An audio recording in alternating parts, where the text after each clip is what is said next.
Saya join pakai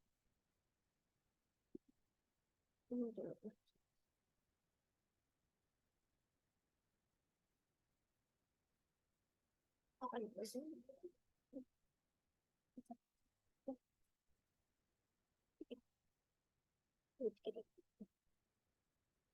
Saya join pakai dua device ya. 842174.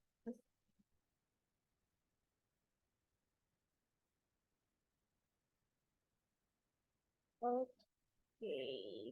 Boleh di ACC device ku yang satu. Oke, thank you. Baik, Kak. Sebelumnya perkenalkan saya Fatima, Kak, selaku moderator. Apakah boleh saya buka dulu, Kak? Oh, sekarang pakai moderator. Oke, boleh.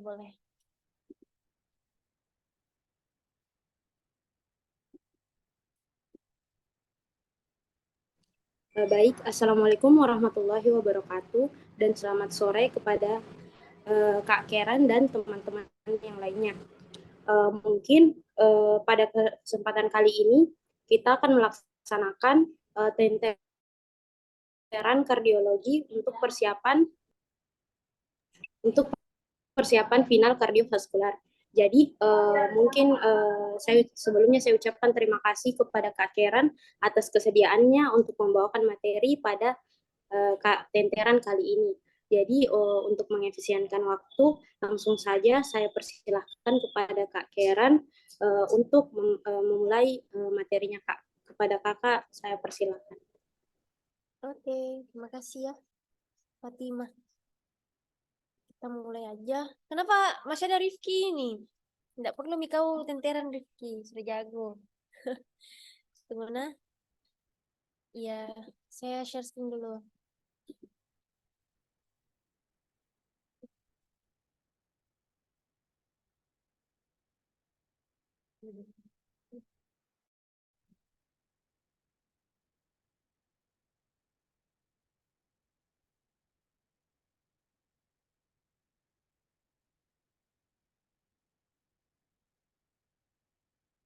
Oke, kelihatan nih? Nah, kita mulai ya. Di 40 nomor. Saya lihat ini soalnya kalian tuh lebih dipermudah ya. Seingatku saya pernah kerja soal yang lebih sulit sedikit. Tapi saya lihat yang kali ini yang dikasih ke panitia lebih banyak yang teori saja. Tidak perlu analisis yang banyak begitu ya. Coba memang kita lihat nah. Seorang laki-laki usia 70 tahun dibawa ke UGD dengan keluhan nyeri dada. Kalau pikir nyeri dada ya pasti oh ini kardiovaskular aja tahu dia bukan kardiorespi. Nah, nyeri dada tersebut kelainan katup jantung dan pemeriksaan fisik didapatkan murmur ejeksi sistolik. Yang saya lihat juga dari soal-soalmu ini banyak sekali penyakit katup jantung. Jadi kalian harus sudah paham sekali nih murmur-murmur. Nah, jenis-jenis murmur. Entah dia ejeksi sistolik, entah dia di diastol. Kalian semua harus tahu. Katup jantung yang kemungkinan mengalami kelainan dan menimbulkan keluhan seperti di atas adalah. Nah, begini. Dia bilang ejeksi sistolik. Ini siapa yang jawab, Floris? Ini yang jawab dari kunci jawaban para-paranya kalian ya. Kayaknya saya ada sedikit beda. Tapi tolong dikoreksi juga nah, kita sama-sama belajar lagi saya juga. Mungkin sudah lupa atau apa. Kalau dibilang murmur ejeksi sistolik, berarti dia terjadi pada saat sistolik toh? Kan ini kalian sudah tahu ada S1, ada bunyi jantung S2, S1, S2 ini mau dua kalian tahu lah. Ada S3 dan S4 sebenarnya di sini, ya. Cuman yang kalian tahu S1 S2 dulu. S1 itu apa? Bunyi katup mitral dan trikuspid menutup. Ingat nah, bunyi itu ditimbulkan kalau katupnya menutup. Nah, kalau S2 aorta dan pulmonal menutup. Oke. Berarti kalian bayangkan kalau mitral sama trikuspid menutup di S1, berarti aorta sama pulmonal terbuka. Sedangkan di S2, aorta sama pulmonal menutup, berarti yang terbuka mitral dengan trikuspid. Toh, di antara S1 sama S2 ini disebut dengan fase sistol. Toh, sistol itu berarti jantung berkontraksi. Kenapa bisa? S1 kan itu berarti apa yang membuka tadi? Aorta dengan pulmonal. Cocem itu berarti karena darah dipompa dari jantung ke seluruh tubuh. Berarti katup aorta harus terbuka dong supaya jantung bisa supaya darah bisa mengalir toh ke seluruh tubuh dan ke paru-paru juga. Berarti katup pulmonal juga harus terbuka. Nah, berarti di antara di antara masa di mana katup aorta dan pulmonal membuka dan sampai dia menutup, ini berarti fase sistol. Toh? Ini saya jelaskan ulang, ini seharusnya kalian kalau mau final sudah paham ini nah. Sedangkan S1 sampai S2 ini pas dia fase relaksasi lah. Berarti itu fase diastol. Nah, di sini dia bilang nyeri dada saat melakukan kegiatan, murmur ejeksi sistolik. Berarti kalian pikir apa-apa saja yang bisa murmur di sistol saja. Kalian cukup tahu ada 4 saja kelainan katup lah.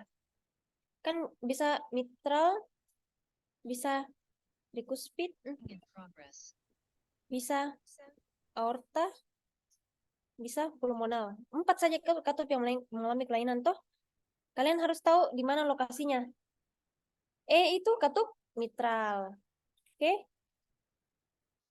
Terus B itu katup pulmonal. A itu katup aorta. Ingatlah ini ICS2 linea midclavicularis dextra. Ini ICS2 linea midclavicularis sinistra. Kalian ingat posisinya pulmonal itu begini. Pulmonal itu posisinya dari kanan, ini kan ventrikel kanan tuh ini kiri. Dari kanan dia ke kiri begini. Sedangkan aorta dari kiri dia ke kanan. Jadi bunyinya itu jadi posisi kedengarannya itu berlawanan. Nah, di kanan yang aorta. Padahal aorta dari ventrikel kiri cocok, tapi aorta dia memompa darah. Dia agak ke kiri begini, makanya bunyinya paling terdengar di ICS2 dextra. Oke? Nah, murmur ejeksi sistolik. Pas sistolik berarti ejeksi sistolik itu berarti antara dua, Ji. Aorta atau pulmonal. Karena murmur ejeksi sistolik itu berarti dia murmur pada saat sistol. Oke? Murmur pada saat sistol. Kalau murmur pada saat sistol itu dua, Ji. Antara aorta stenosis atau pulmonal stenosis. Cocok itu? Stenosis itu artinya apa? Tidak bisa membuka sempurna. Cocok. Berarti pada saat fase sistol seharusnya aorta terbuka. Tapi gara-gara tidak bisa terbuka sempurna alias stenosis, berarti dia murmur pada saat sistol. Sedangkan misalnya regurgitasi mitral dan regurgitasi trikuspid. Ini kapan murmurnya? Kalian bayangkan. Mitral sama trikuspid harusnya kalau sistol dia menutup. Toh? Kalau sistol dia menutup. Supaya darah tidak mengalir kembali dari ventrikel, tidak mengalir kembali ke atrium. Jadi dia menutup. Tapi kalau terjadi regurgitasi, berarti dia tidak menutup dengan sempurna. Berarti bakal murmur di sistol juga. Makanya kalau murmur sistol, ada 4 jika kalau sistol. 1, pulmonar stenosis. 2, aortic stenosis. 3, regurgitasi regurgitasi mitral. 4, regurgitasi namanya mitral trikuspid. Ini 3 adalah murmur di fase sistolik. 4. Kalian mengerti itu sampai sini? Intinya kalau mau penyakit katup itu, kalian harus bayangkan. Kalian harus bayangkan pada saat itu katupnya membuka atau tertutup sih. Misalnya, coba kita contoh soal lain sekali. Misalnya, stenosis aorta. Oke, stenosis aorta. Nah, stenosis berarti tidak bisa membuka sempurna. Oke? Berarti pada saat seharusnya aorta membuka, terjadi murmur. Kapan aorta terbuka? Fase sistol. Berarti murmurnya di sistol. Oke? Kayak gitu. Misalnya, regurgitasi trikuspid. Regurgitasi pengertiannya apa? Tidak bisa menutup sempurna. Oke? Kapan trikuspid tertutup? Pada saat sistol juga. Toh? Tricuspid tertutup pada saat sistol. Coba lagi satu lagi. Stenosis mitral. Nah, stenosis itu tidak bisa membuka sempurna. Kapan mitral terbuka? Pada saat diastol. Supaya darah dari atrium kanan bisa, atrium kiri bisa turun ke ventrikel kiri. Itu kan diastol toh? Berarti kalau murmur pada stenosis mitral adalah murmur diastol. Oke? Nah, pada soal kita, dia bilang murmur ejeksi sistolik. Di antara 4 ini, antara pulmonary stenosis, aorta stenosis, regurgitasi mitral, dan tricuspid, semuanya sistolik. Tapi yang dibilang ejeksi sistolik cuma 2. Pulmonary stenosis sama aorta stenosis. Karena ini 2 saja yang darah diejeksikan begitu dari ventrikel. Oke, ini 2 murmur ejeksi sistolik. Tapi dia sudah nyeri dada, kelainan katup jantung, murmur ejeksi sistolik, katup yang mungkinan mengalami kelainan. Kalau saya sih ini jawabannya lebih ke aorta, nah.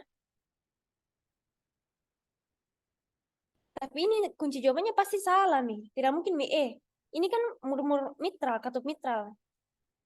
Kalau katup mitral itu mau bunyi di sistolik, dia harus berupa regurgitasi, toh? Karena mitral terbuka pada saat sistolik. Jadi berarti kalau mau dia murmur, dia harus regurgitasi. Kalau mau mitral murmur di sistolik, berarti harus berupa regurgitasi. Karena kalau mitral stenosis, berarti harusnya murmurnya di diastol. Berarti salah Mini menurutku. Menurutku jawabannya A. Dari teman-teman mungkin ada yang mau koreksi, Kak. Karena kunci jawabannya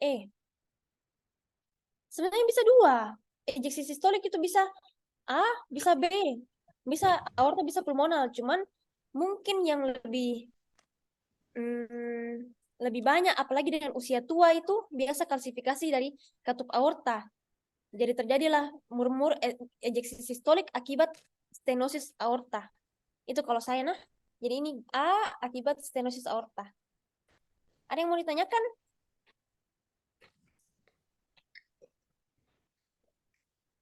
Karena banyak ini kulihat ke bawah murmur-murmur. Jadi kalian harus sudah paham, nah. Kalian harus sudah paham Kak, murmurnya ini apa? Dia kapan di sistol atau di diastol? Ada yang mau ditanyakan atau mau dijelaskan ulang? Kalau saya ini A. Akibat? Alhamdulillah. Hah? Kenapa? Ada yang mau bertanya?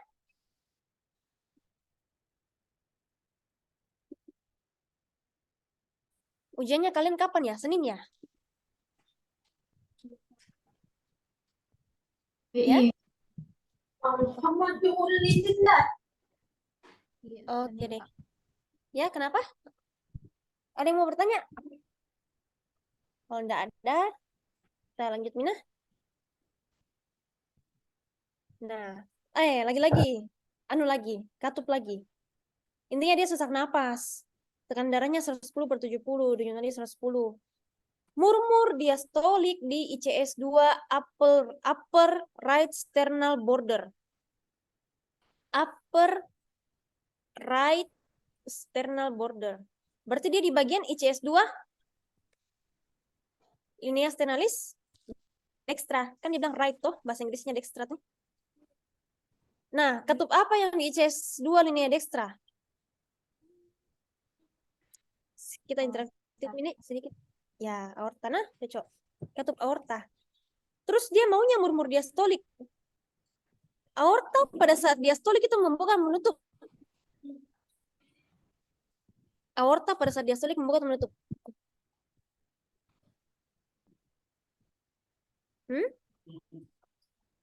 Sampai Kak menutup, Kak.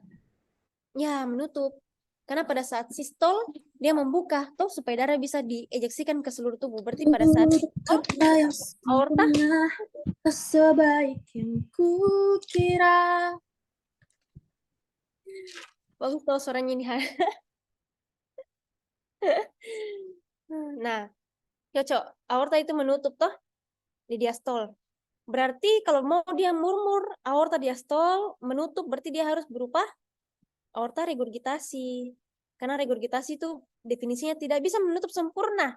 Oleh karena itu pada saat dia menutup, dia murmur. Apa tanda-tandanya? Banyak sekali sebenarnya tanda-tandanya. Eh, banyak sekali sign-nya aorta regurgitasi. Tandanya, Austin Flynn murmur khas di regurgitasi aorta. Demoset sign, ini juga sign di regurgitasi aorta. Ini juga Traube sign namanya ini. Kalau didengar pistol shot di arteria femoris, Traube sign. Intinya, bahkan tanpa ini saja, kalian sudah tahu jawabannya regurgitasi ya. Oke, bahkan tanpa ini murmur-murmurnya kalian sudah tahu. Tapi di soal dia kasih kok clue tambahan. Tapi harusnya dengan ini saja kalian sudah bisa tahu, nah, bilang dia aorta regurgitasi, nah. Oke, banyak clue yang bisa bantu kalian.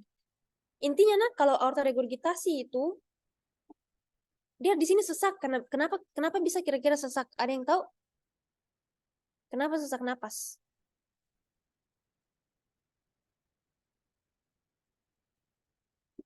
Kalau ada yang tahu, bilang chat saja. Ada yang tahu kenapa bisa aorta regurgitasi napas?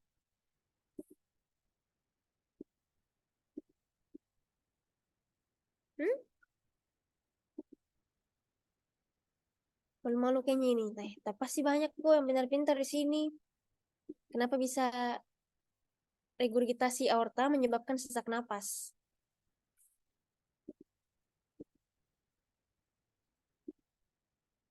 Kurang memupuk O2 ke seluruh tubuh, Kak? Saya rasa masuk akal tahu logikanya. Bisa ada logika begitu tahu, regurgitasi aorta berarti kurang darah ke seluruh tubuh. Tapi itu bukan bikin sesak napas. Yang bikin sesak napas adalah berarti gangguannya di paru, bukan di tubuhnya toh.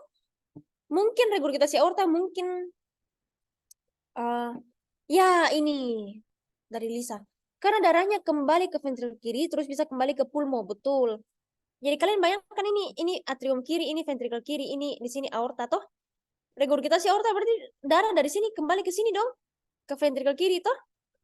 Nah, berarti darah dari atrium ini susah kalau mau turun ke bawah. Karena di sini sudah banyak darah, susahlah dia turun. Akhirnya bisa jadi terjadi backflow. Naik darahnya kembali dari ventrikel kiri, tertahan di atrium kiri, naik lagi. Sebelum atrium kiri apa? Sebelum atrium kiri, paru-paru nih. Akhirnya terbendunglah di paru-paru menyebabkan edema paru. Sama di mekanismenya di mitral stenosis juga begitu. Oke? Nah, kalau regurgitasi aorta ini tambahan saja untuk kalian. Khasnya untuk regurgitasi aorta itu adalah tekanan nadi meningkat.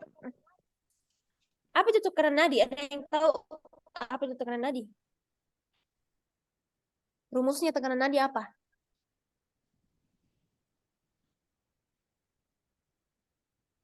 Ada yang pernah dengar tekanan nadi? Mungkin anak-anak astus faal atau yang mau masuk astus faal. Tekanan nadi. Rumusnya adalah sistol kurang diastol. Oke? Nah, jadi kalian kalau misalnya kalian raba kalian punya nadi nih di sini tuh, itu bisa kalian rasakan, itu bisa kalian rasa bilang ada yang mengangkat gitu tuh, ada yang duk duk duk, itu kalian bisa rasa, atau di sinilah di karotis. Itu kalian bisa rasa karena ada tekanan nadi. Yaitu perbedaan sistol dan diastol. Kalau aorta regurgitasi, sistolnya itu meningkat sekali. Meningkat dia biasanya. Kenapa bisa? Karena bayangkan, ini aorta, ini ventrikel kiri. Aorta regurgitasi berarti darah kembali ke ventrikel kiri. Berarti pas ventrikel kiri mau memompa, banyak sekali darah dia punya. Jadi dia pompa banyak darah. Akhirnya tekanan sistol tinggi sekali. Tapi pas dia stol, berarti ventrikel kiri relaksasi toh, dia stol. Pas dia relaksasi, tekanan di aorta sini turun. Kenapa? Karena darahnya kembali. Berarti sedikit darah dalam aorta. Berarti diastolnya turun. Nah, jadi kalau kalian bayangkan kalau sistolnya meningkat sekali, baru diastolnya turun, dia akan memperlebar tekanan nadi. Makanya kalau diraba ini jaring apa arteri radialisnya orang dengan aorta regurgitasi atau ini arteri femoralisnya juga itu dia kedengaran seperti kuat sekali begitu, makanya pistol shot. Demosit sign juga itu berarti terasa di kepalanya, dia rasa denyutan nadinya begitu, duk, duk, duk, dia rasa. Kenapa? Karena kuat sekali tekanan nadinya. Kenapa kuat tekanan nadi? Karena perbedaan sistol dan diastol tinggi.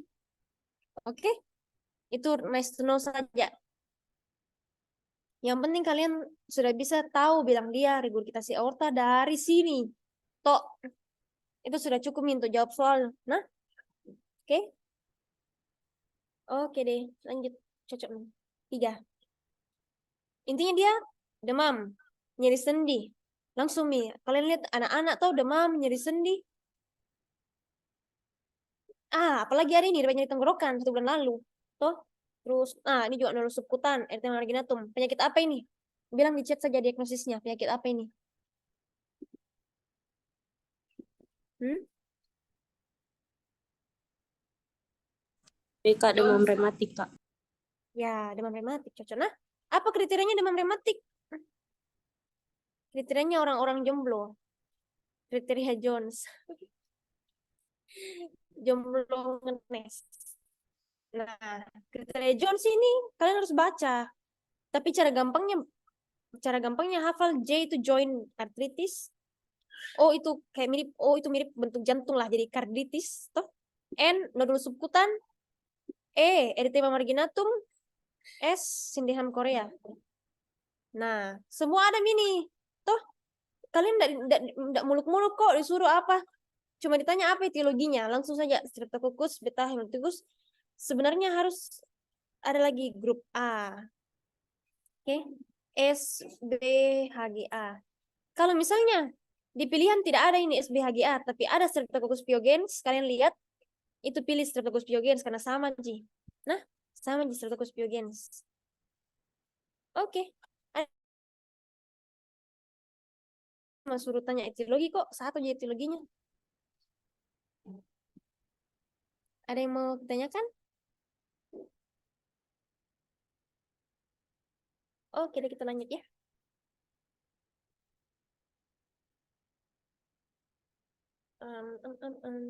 Ini kalian mau saya hapus coret-coretannya atau enggak usah? Saya berantakan sekali. Tapi siapa tahu membantu. Tapi Kak, mungkin tidak usah dihapus, Kak. Oke deh, saya hapus nah, nanti saya kasih rapi-rapi. Bunyi jantung kedua diakibatkan oleh HIG soal bonus ini guys. Tuh, yang ingat saja pokoknya S1, mitral, dan tricuspid tutup. S2, aorta dan pulmonal tutup. Selalu menutupnya katup yang membuat suara.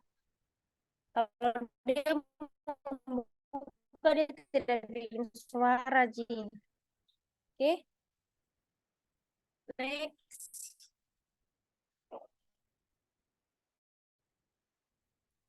Nah, ini sama tadi. Diagnosisnya apa? Demam jantung rematik. Ada yang tahu bedanya? Demam rematik dan penyakit jantung rematik. Demam rematik itu bisa berkomplikasi menjadi penyakit jantung rematik. Mirip-mirip. Tapi penyakit jantung rematik ini dia lebih menonjol di gangguan jantungnya, gangguan katup tuh, gangguan karditisnya. Walaupun salah satu kriteria Jones itu ada karditis juga toh. Tapi biasanya demam rematik ini masih anak-anak. Tuh, masih demam dan lain-lain. Pokoknya dia butuh kriteria Jones. Harus ada kriteria Jones untuk menegakkan diagnosisnya. Sedangkan penyakit jantung rematik yang penting dia pernah riwayat demam rematik sebelumnya. Oke, tidak perlu lagi kriteria Jones untuk diagnosis, itu bisa ditegakkan penyakit jantung rematik. Kalau di soalnya kita ini masih anak-anak, masih demam, keluhan utamanya ada nyeri sendi apa semua segala macam. Berarti Jones itu memenuhi. Kriteria Jones apa? Harus ada berapa kriteria mayor dan minor. Saya ingat kedua kriteria mayor ya.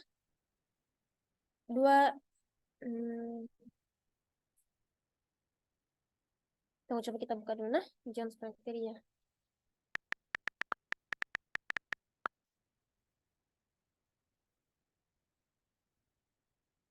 Dia tuh sebenarnya beda. Kalau yang di revisi tuh ada yang daerah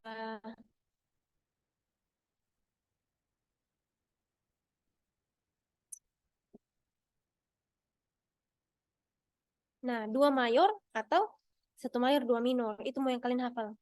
Nah, 2 mayor atau 1 mayor 2 minor.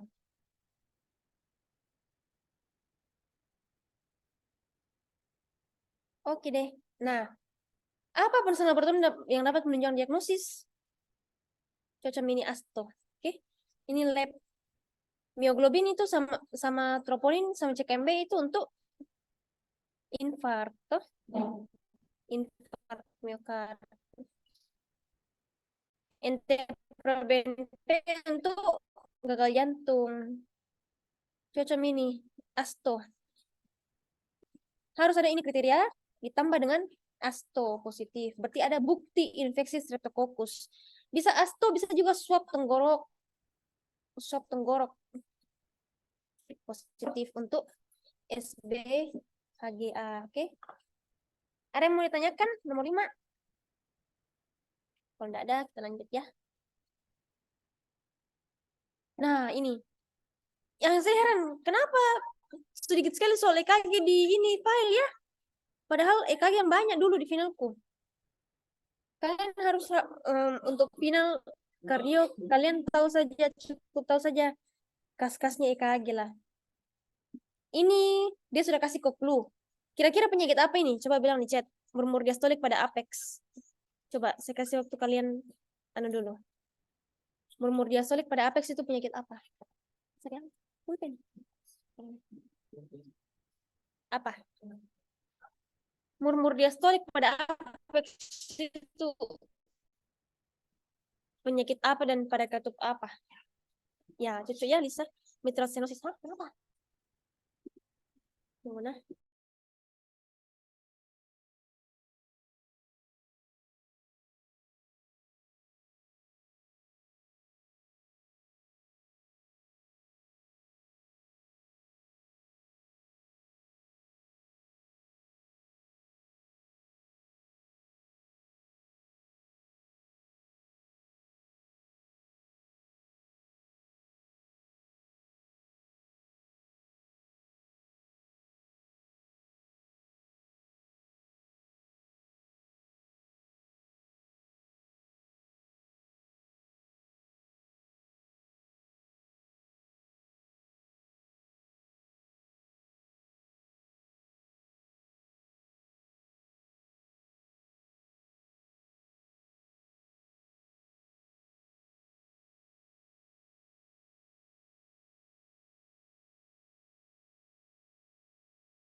Sorry, anjingku gigit tisu. Kejar kita nih. Nah, nomor 6. Cocok, mitral stenosis. Nah, kenapa bisa? Karena apex, berarti mitral pasti nih. Tapi dia mau diastol. Diastol berarti pada pas diastol, mitral itu lagi kondisi apa? Membuka. Berarti kau cari kelainan di mana dia murmur pada saat membuka, berarti stenosis. Stenosis mitral, toh? Nah, stenosis mitral paling sering bikin apa? Komplikasinya. Dari sini saja kalian sudah bisa tahu sebenarnya. Atrial fibrilasi. Oke? Apalagi ditunjang dengan EKG-nya. Kalau kalian lihat dia irregular, jelas-jelas irregular. Tuh, jarak dari R ke R itu tidak sama. Nah, ini irregular berarti namanya. Tuh, tidak ada gelombang P.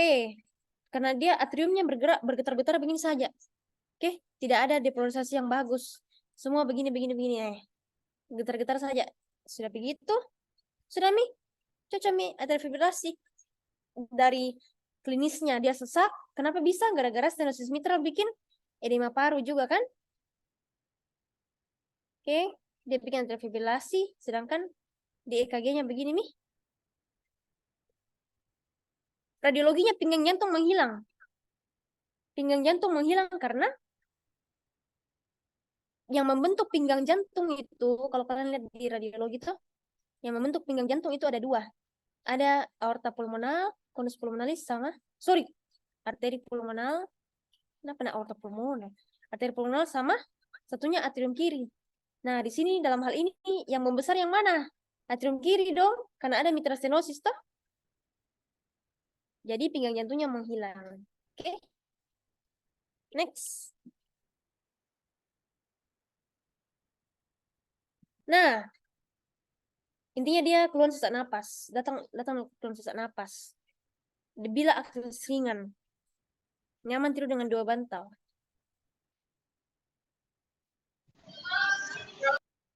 Bila aktivitas ringan sesak napas. Kalian sudah tahu klasifikasi NIHA, itu juga bisa jadi keluar loh sebenarnya. Gagal jantung, NIHA 1, NIHA 2, NIHA 3, NIHA 4. 4 itu kalau sesak saat beristirahat. 3 itu kalau aktivitas ringan. 4, 2 kalau sedang. 1 kalau aktivitas berat. Berarti ini termasuk NIHA 3 ya. Oke. New York Heart Association. Nah, dia nyaman tidur dengan 2 bantal. Berarti dia ada sesak pada saat berbaring. Apa namanya itu gejalanya? Sesak saat berbaring. Ortopnu tuh. Ingat kalau gagal jantung itu paling di sini bisa lari-lari. Paroxysmal nocturnal dyspnea, sesak terbangun saat malam-malam karena sesak. Ortopnu. Oke. Nah, pada pemeriksaan fisik didapatkan murmur holosystolik di apex, menyalar ke aksila. Oke, apex berarti mitral. Mau disistolik, berarti kita cari disistolik mitral lagi apa?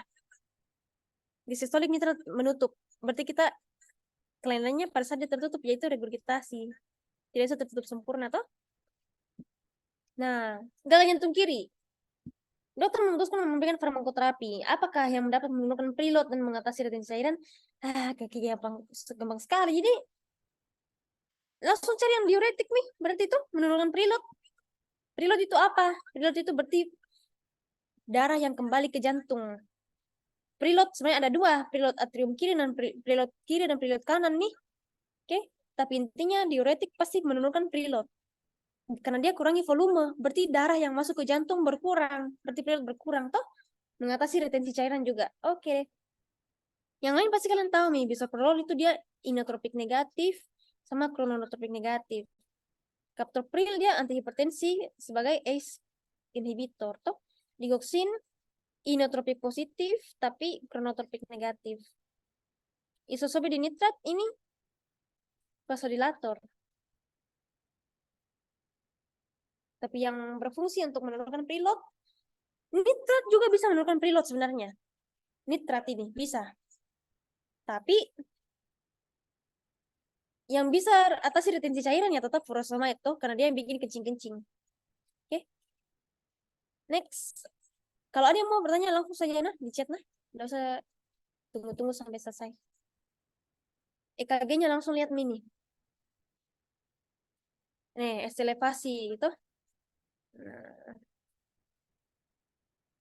di 2, 3. Kalau kalian lihat 2 sama 3 ST elevasi langsung mau cari AVF juga. Biasanya itu baku bawa, Ji. Kan inferior toh. Oke deh, apa kemungkinan arteri yang mengalami kelainan? Oke, RCA. Ini kalian harus tahu ini. Nah, oke. LCX itu biasa kelainannya lateral.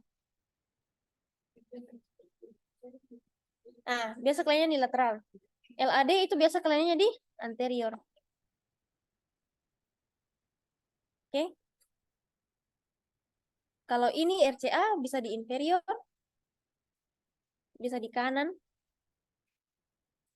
bisa di posterior juga.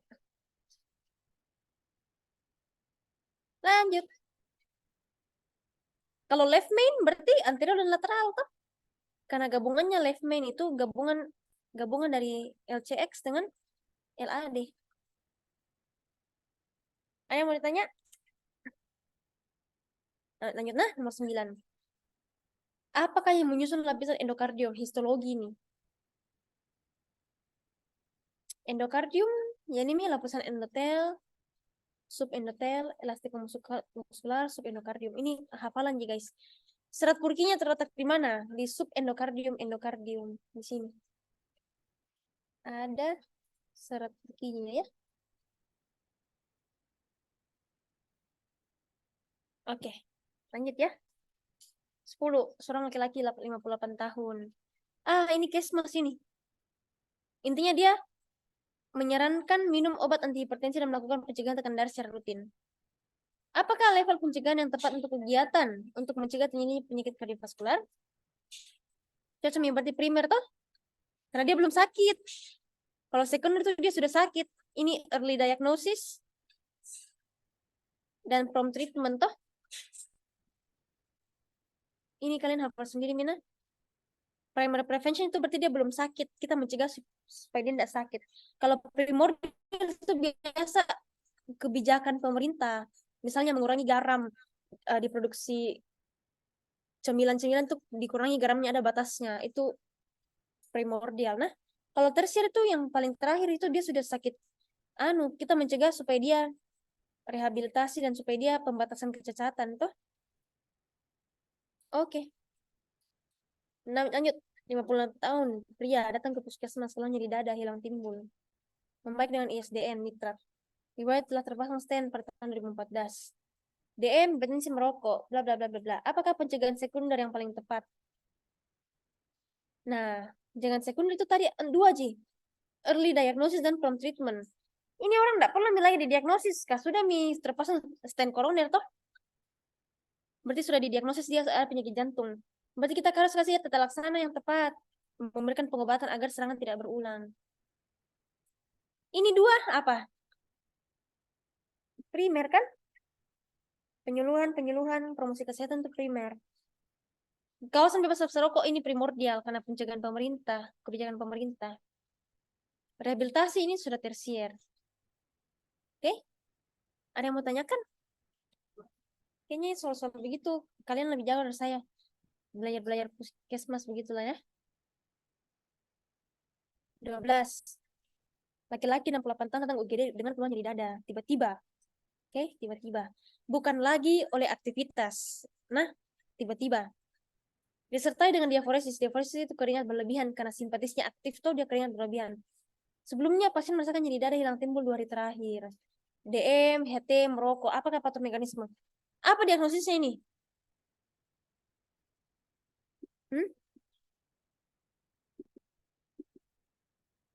Kalian angkatan berapa? Kok saya kayak nggak kenal semua ya? Kalian angkatan berapa ya? 2023. ABK angkatan 22, Kak. Oh, 22. Iya. Sudah tidak pernah dapat saya di preklinik. Ya, tidak pernah satu organisasi. Saya tidak terlalu kenal. Nah, ada yang bilang unstable angina, Kak. Cocok, ini adalah UAP. Unstable angina pectoris. Dia terjadi karena plak ruptur. Nah, jadi ini kalian bayangkan ini pembuluh darah. Oke. Di pembuluh darah itu sudah ada plak. Kalian semua sudah ada plak juga pasti di pembuluh darahnya. Saya juga. Semua rata-rata orang yang sudah di atas, saya lupa berapa belas tahun itu, pasti sudah ada plak.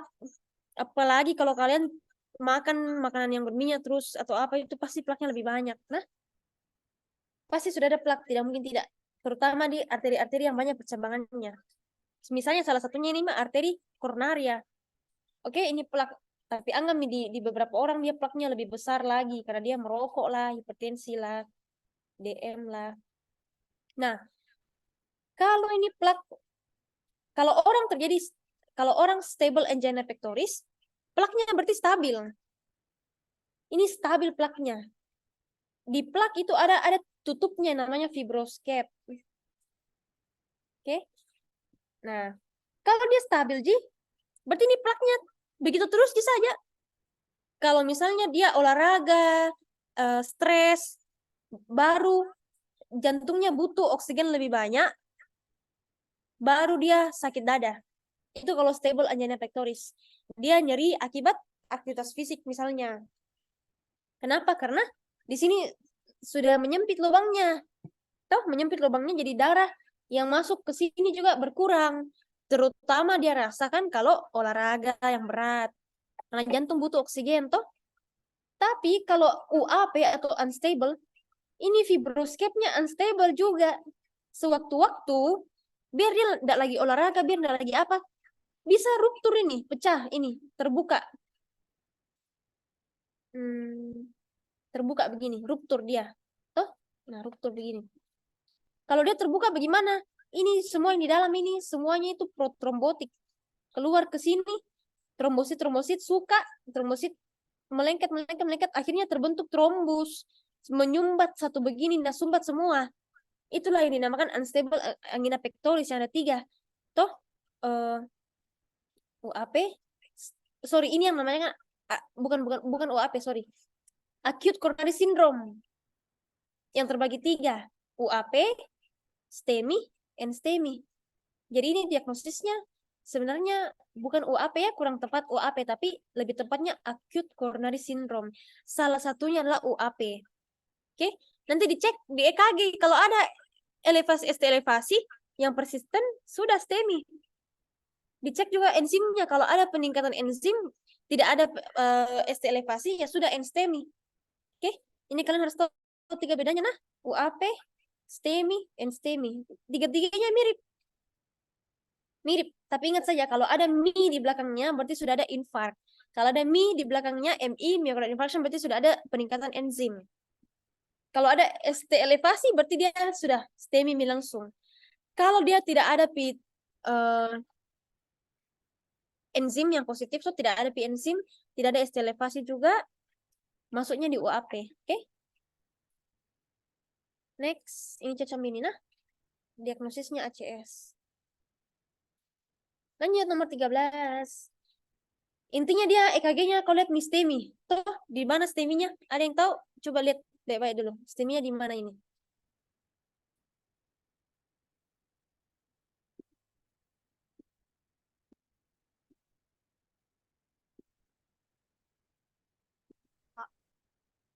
Di mana?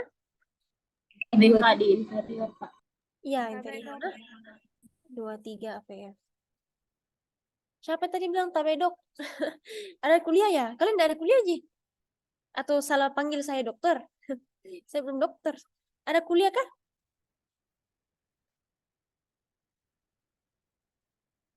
Oke, ini stamina. Kayaknya gampang gini deh. Nah, ingat juga.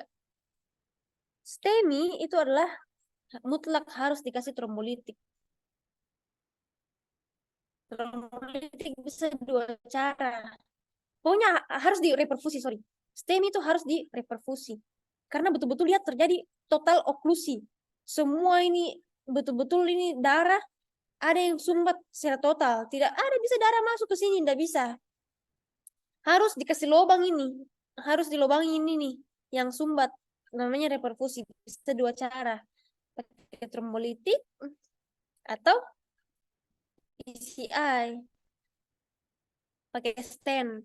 Nah, di sini dia memutuskan pakai trombolitik, ya udah, enggak apa-apa. Sama kok gunanya. Yang penting harus direperfusi, oke? Oke deh.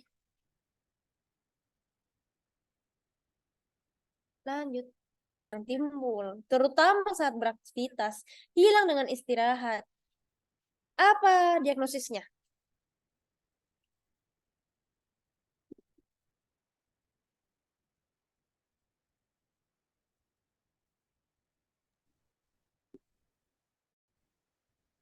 Tabel angina, Pak. Ya, cocok. Nah, stabil. Tadi ku bilang apa? Kalau stabil berarti plaknya stabil itu. Plaknya di sini stabil. Tidak goyang-goyang. Jadi dia tidak ada keluhan. Sebenarnya dia tidak tahu kalau di dalam tubuhnya sudah ada plak, dia tidak tahu. Tapi ada keluhan muncul pada saat jantungnya membutuhkan oksigen yang lebih. Misalnya pada saat aktivitas fisik atau stres. Toh cocok berarti itu stabil angina pectoris. keluhannya apa? Jadi dada kurang dari 30 menit. Toh, kemudian Kak, apa bedanya antiplatelet dan trombolytik, Kak? Nah, antiplatelet berarti dia mencegah platelet terbentuk, mencegah agregasi platelet. Toh, contohnya apa? Aspirin dan clopidogrel itu dua adalah antiplatelet yang biasa dipakai kalau penyakit jantung. Jadi tadi begini, tadi saya sudah bilang tuh kalau dia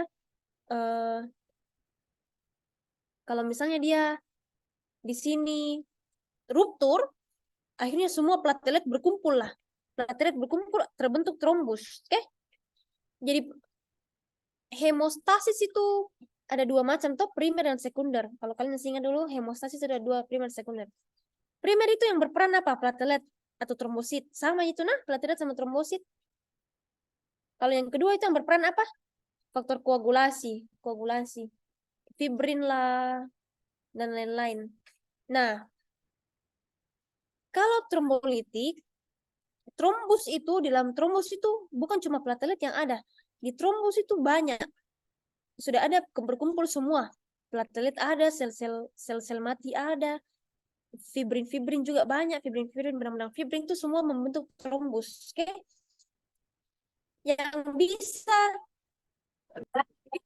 Yang bisa menembus ini trombus supaya dia hilang, toh supaya dimakan lagi tuh trombusnya yang bisa bikin hilang itu trombolitik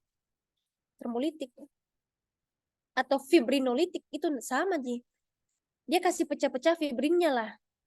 Nah, karena yang menyusun trombus itu memang awalnya platelet, yang primer itu awalnya platelet. Tapi lama-lama platelet juga mengaktifasi fibrinogen jadi fibrin, akhirnya fibrin juga banyak di sini. Kita harus kasih dia trombolitik atau fibrinolitik supaya darahnya bisa mengalir. Sedangkan kalau antiplatelet itu cuman bekerja di platelet saja. Dia bukan bekerja di fibrin. Nah, antiplatelet itu dia di primer sini. Itu contohnya tadi aspirin, clopidogrel. Itu antiplatelet. Mencegah agregasi dan aktivasi dari trombosit. Oke. Sedangkan kalau yang trombolitik dia kerjanya di sini, fibrinolitik. Contohnya streptokinase, alteplase. Nanti kalian baca ada mekanismenya, nanti coba buka-buka PPT Farmakomu. Nah, tapi itu bedanya. Trombolitik itu dia memecahkan trombus, tapi trombus ingat isinya trombus itu banyak fibrin, jadi makanya bilang fibrinolitik nama lainnya. Sedangkan kalau antiplatelet itu khusus untuk platelet saja, untuk keping darah, untuk trombosit. Oke, aspirin sama clopidogrel contohnya nih. Ini sebenarnya beda lagi mekanismenya. Aspirin beda lagi sama clopidogrel, streptokinase sama alteplase mirip-mirip lah. Tapi itu saja untuk anunya dulu. Nah, kalau kalian mau baca lebih dalam, kalian nanti baca nih. Menjawab sih pertanyaannya.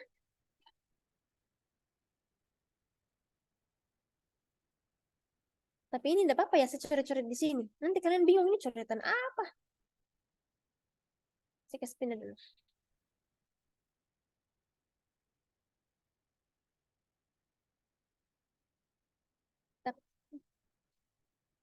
Yes.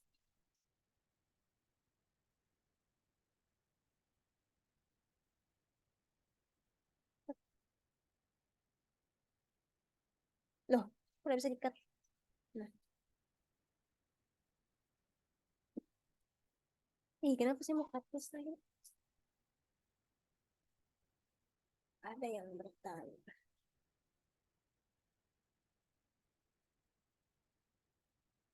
Beda anti.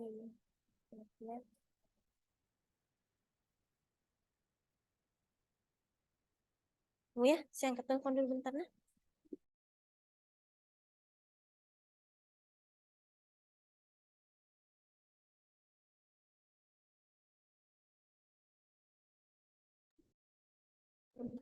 Oke, lanjut nah.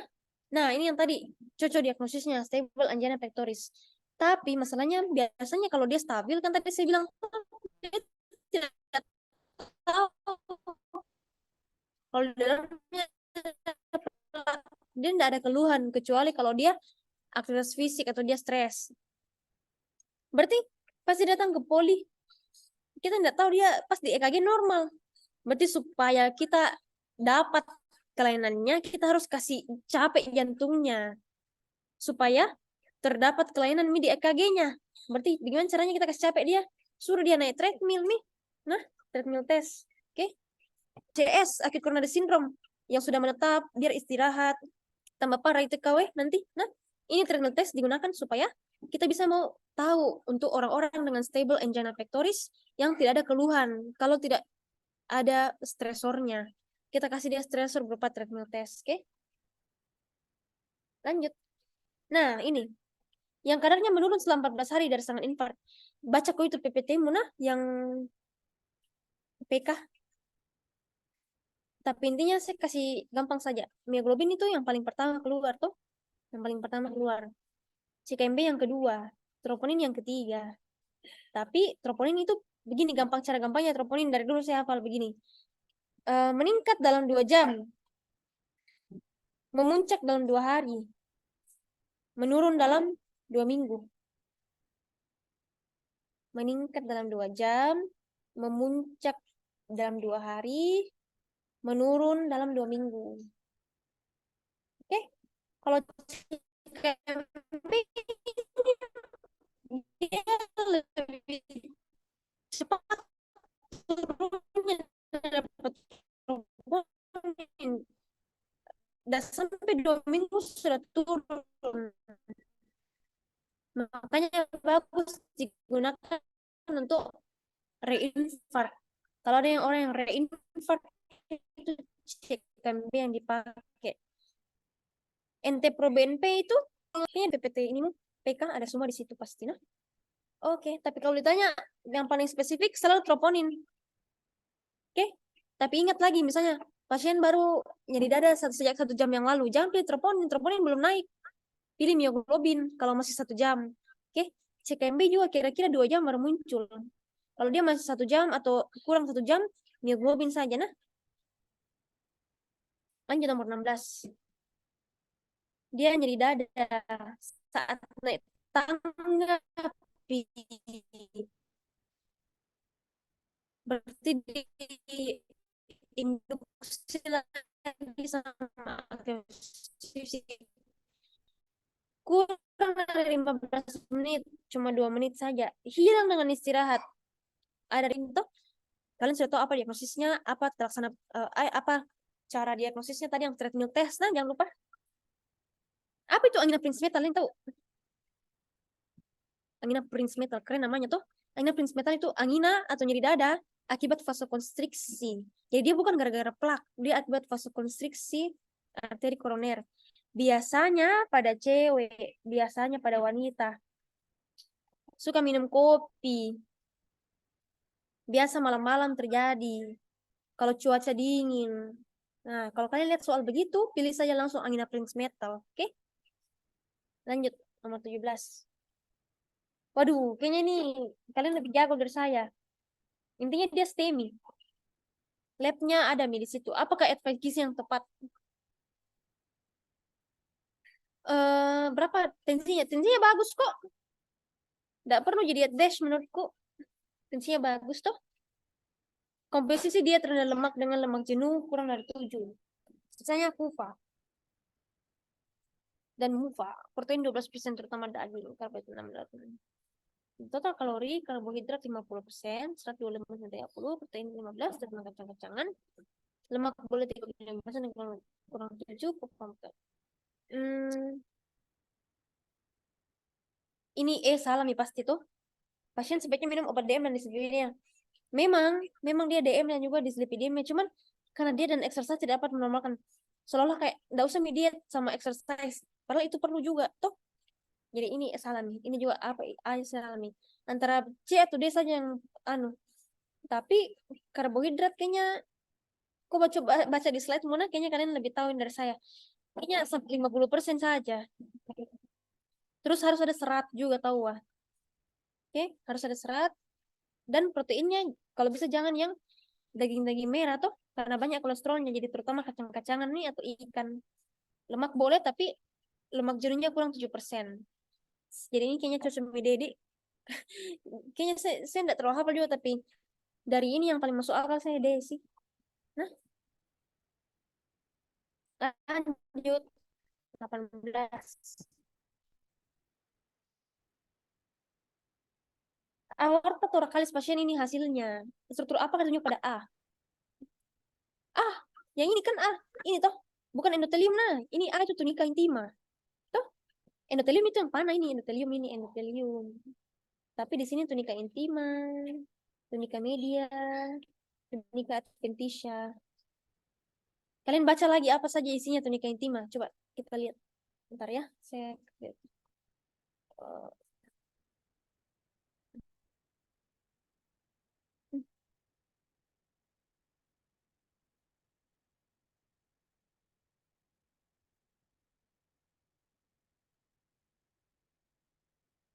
Tunica intima.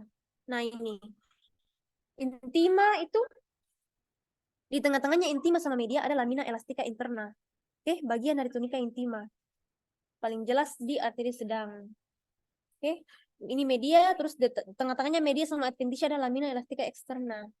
Oke, cuma ada di tunica muscularis.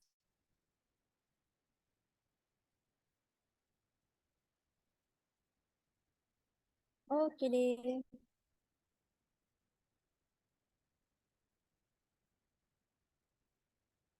Ini tunica intima ya, bukan endotelium ya. Ini lamina elastica interna. Nah, next, 19. Laki-laki 50 tahun ke puskesmas keluhan nyeri tengkuk belakang. Riwayat peningkatan tekan darah 1 tahun terakhir tapi tidak pernah minum obat. Tidak ada riwayat lainnya pada pemeriksaan fisik. Tekan darahnya sudah segitu. Berdasarkan etiologinya, apakah kemungkinannya? Sudah nih. Itu. Apa bedanya? Bisa bedakan dia sekunder atau primer. Kalian pasti punya kuliahnya juga hipertensi sekunder toh? Banyak itu etiologinya, bisa dari ginjal, bisa dari adrenal dan lain-lain. Hormon itu banyak sekunder, tapi intinya yang bisa bedakan sekunder itu biasa antara dia masih muda atau sudah tua sekali. Kalau kalian lihat masih 50 tahun berarti tua nih tapi belum tua sekali toh, itu biasa primer. Nah, kalau sekunder itu biasa antara dia masih muda, kodong kan muda, jarang orang hipertensi esensial kalau masih muda toh. Masih muda atau kalau tua sekali misalnya sudah di atas 70 tahun lah. Toh kurang dari 20 kalau nggak salah atau di atas 70. Terus dia severitasnya lebih parah loh. Kalau sekunder itu dia lebih parah. Penyakitnya bisa sampai hipertensi emergensi, bisa sampai hipertensi yang tinggi sekali. 200 lebih itu kalau sekunder. Nah, karena ada penyebabnya, ada penyebab pastinya. Terus onsetnya mendadak, bisa lebih mendadak, enggak gradual ki. Lebih mendadak. Sama ada keluhan lain yang mendukung nih. Misalnya dia hipertensi sekunder akibat kelebihan hormon adrenalin atau norepinefrin. Berarti ada keluhan lainnya, misalnya dia berdebar-debar juga jantungnya, keringat terus kayak gitu. Sedangkan hipertensi ini ya keluhannya paling cuma nyeri tengkuk kok, atau bahkan tidak ada keluhan juga bisa kalau hipertensi esensial. Nah, hipertensi renovaskular itu bagian dari hipertensi sekunder. Aldosteronisme bagian dari hipertensi sekunder. Pheochromocytoma, tumor pada kelenjar adrenal yang menyebabkan kelebihan produksi hormon adrenalin, bagian dari hipertensi sekunder semuanya. Jadi pasti nih jawabannya A ini. Oke? Next. Laki-laki 25 tahun datang ke poli dengan keluhan sering sesak napas, tidak biru. Bunyi jantung 2 tunggal. Bunyi jantung 2 mengeras pada komponen pulmonal.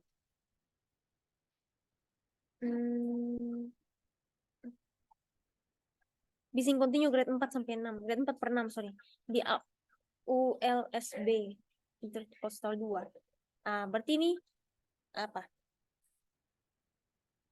Penyakit jantung bawaan sejak lahir. Kira-kira apa diagnosisnya ini? Penyakit jantung bawaannya apa ini? Ada yang tahu?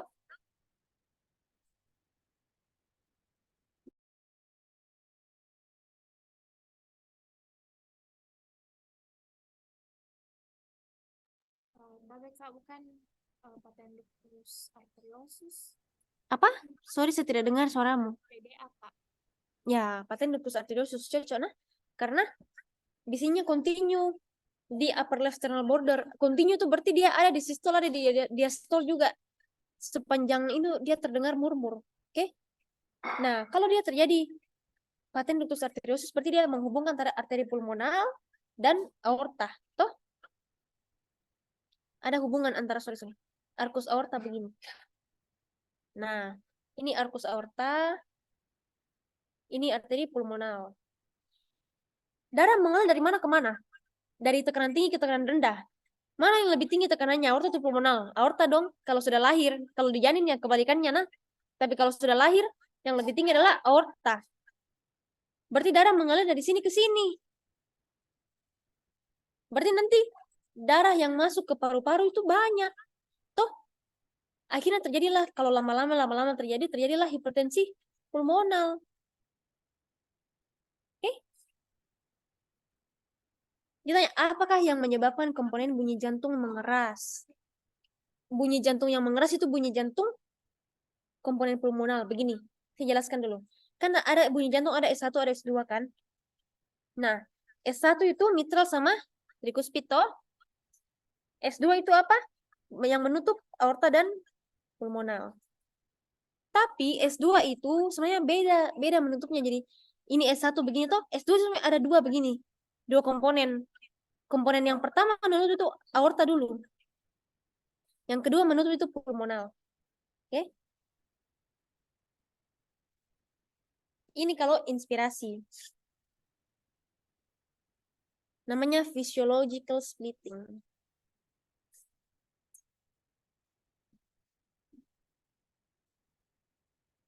Mana?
Oke, lanjut ya. Sorry.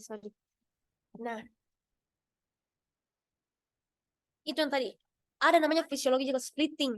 Jadi di S2 itu, jadi kalau kalian dengar bunyi jantung kan harusnya loop-dup. Physiological splitting itu berarti yang S2-nya itu terbagi dua komponen. Jadi seolah-olah begini, loop, dudup gitu ya. Kalian ngerti maksudku tuh? Dengarnya dua kali, S2-nya itu terdengar dua kali.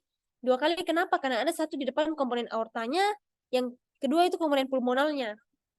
Baca sendiri deh nanti kenapa bisa terjadi physiological splitting. Itu kayaknya nice to know deh. Kayaknya preklinik saya belum tahu itu. Intinya itu saja yang saya mau kasih tahu kalian. Ada komponen aorta, ada komponen pulmonal. Dia mengeras di bagian komponen pulmonalnya. Oke? Akhirnya bunyi jantung duanya tunggal. Harusnya kan kalau tadi splitting bunyi jantung duanya berarti ada dua.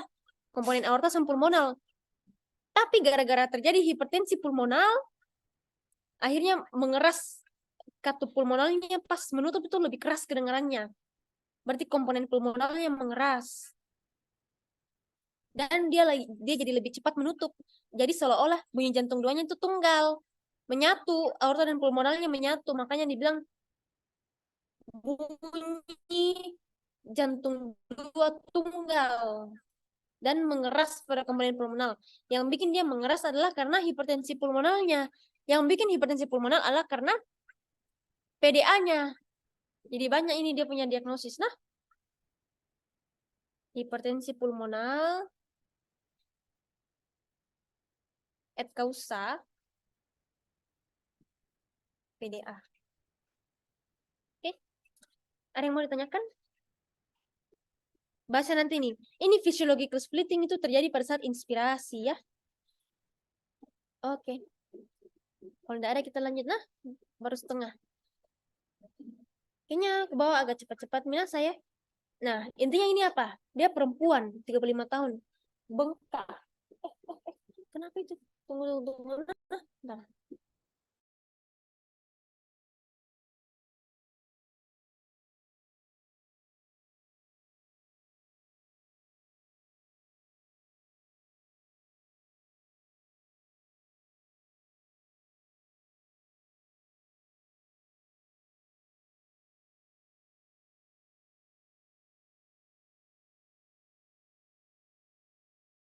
Oke, lanjut. Dia perempuan, teman bengkak pada kaki kanan. Dia langsung 2 hari sebelum rumah sakit. Nyeri dan hangat pada saat perabaan.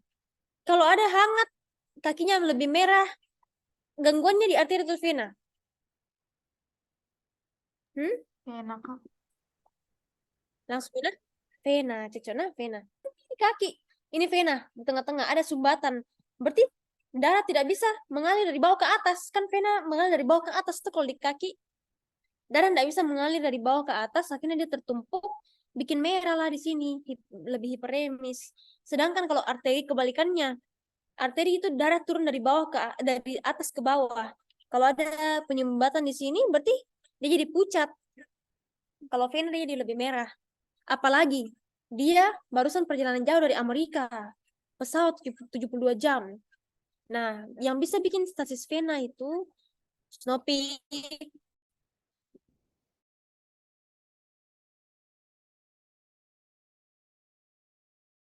Yang bisa bikin stasis vena itu ada namanya trias virchow. Coba cari di internet apa itu trias virchow. Saya kasih tahu deh. 1. Hiperkoagulabilitas.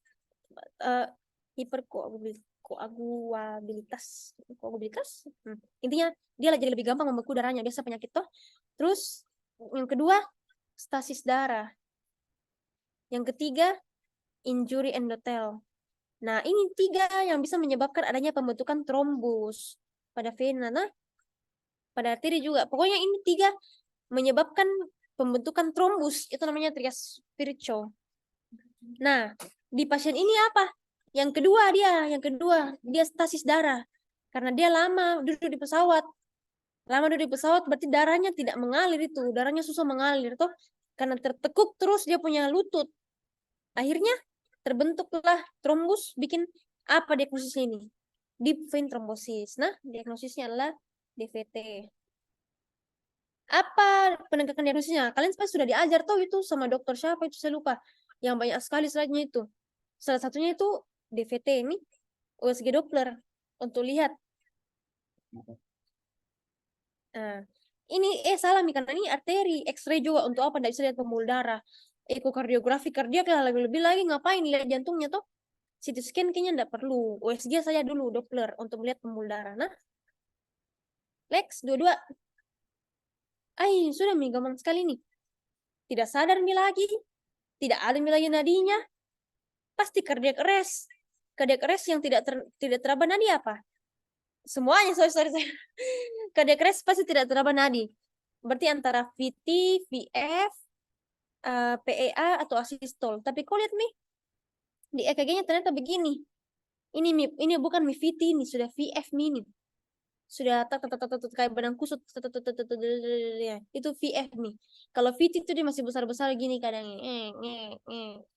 Nah, kalau PEA biasa bisa normal kayak gini. Nah, tapi tidak ada nadinya. Pulseless electrical activity. Kalau kayak di Indosiar biasa yang kayak ini, ya itu namanya asistol. Oke? Lanjut. 3.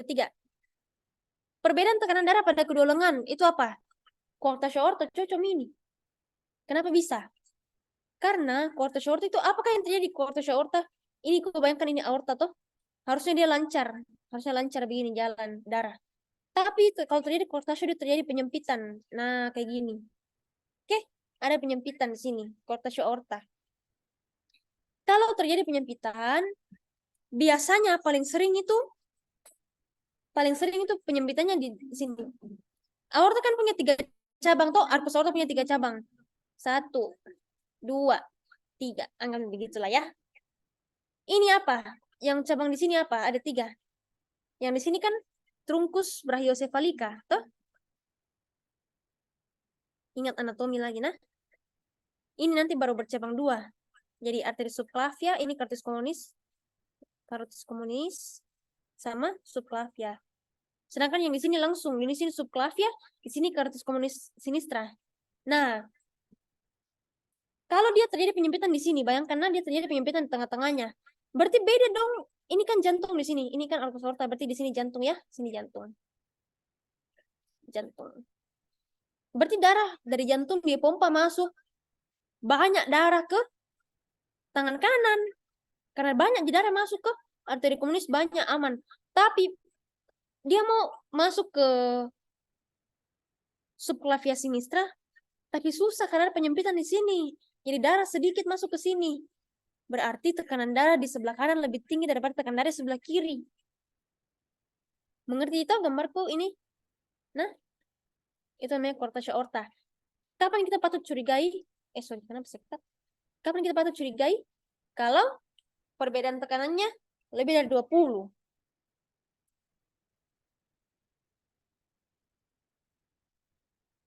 Oke? Tapi bukan berarti pasti berbeda tekanan darahnya kalau orang coarctation aorta. Siapa tahu coarctationnya di sini. Nah, kalau coarctationnya di sini begini, ini di sini normal, berarti yang berbeda adalah tekanan darah di tangan dan di kaki. Ngerti kan? Karena kalau ke tangan itu darah bebas kok mengalir ke tangan, tapi di kaki susah karena ada penyempitan di sini. Oke?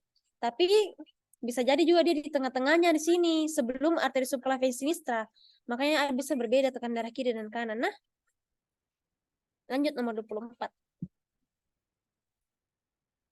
Keluhan demam sejak 1 bulan. Batuk di sangkal. Pasien melakukan operasi katup jantung 2 tahun sebelum masuk RS. Ini sudah penyakit jantung rematik ini. Karena dia sudah tua, sudah demam sejak 1 bulan sih sebenarnya. Terus dia batuk di sangkal. Sudah pernah operasi katup juga. Gejala yang dapat ditemukan kecuali. Tapi dia masih pakai Jones. Berarti dia anggap dia reinfeksi lah. Dia demam rematik ulang. Oke? Tapi dia sudah PJR ini. Tapi dia terkena reinfeksi dari SBHGA. Ya kembali lagi ke tadi Jones nih. Ada Korea. Benjolan lulus sebutan ada, eritema ada. Berarti ini saja yang tidak ada tuh di kriteria. Kan bilang kecuali. Lanjut. Intinya dia nyeri dada di kiri 2 jam sebelum masuk di RS, mendadak saat pasien istirahat. Riwayat menggunakan narkoba suntik 3 tahun yang lalu. Sakit tenggorokan tidak ada. Dan sakit gigi tidak ada. Murmur dan ekokardiografi menunjukkan adanya vegetasi pada jantung. Apa diagnosisnya dulu? TBK endokarditis. Cocok, Tina. Endokarditis infektif. Nah, ini saya kasih clue-nya langsung. Endokarditis infektif itu etiologinya 3 jiwa.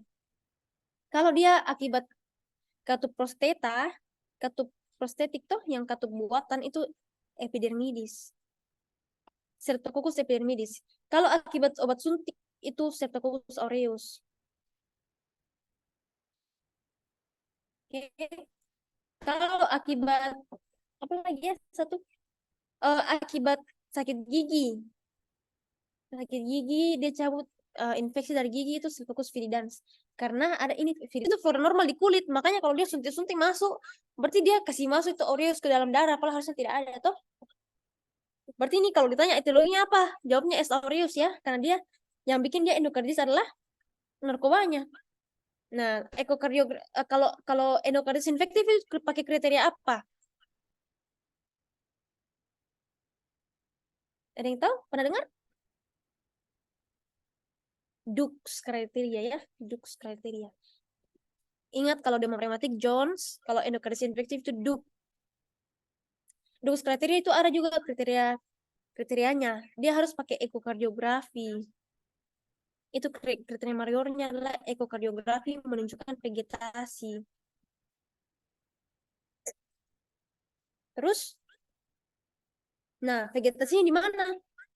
Di katup jantung, karena katup jantung itu termasuk endokardium toh. Ini kan endokarditis. Oke. Apalagi ada murmur toh, berarti kelainan katup nih, itu katup nih cocok nih nah.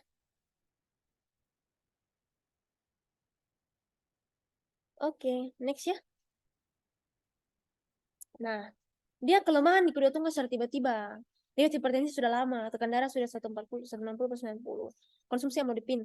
Masalahnya, sudah minum 2 obat, tekan darahnya masih begini loh.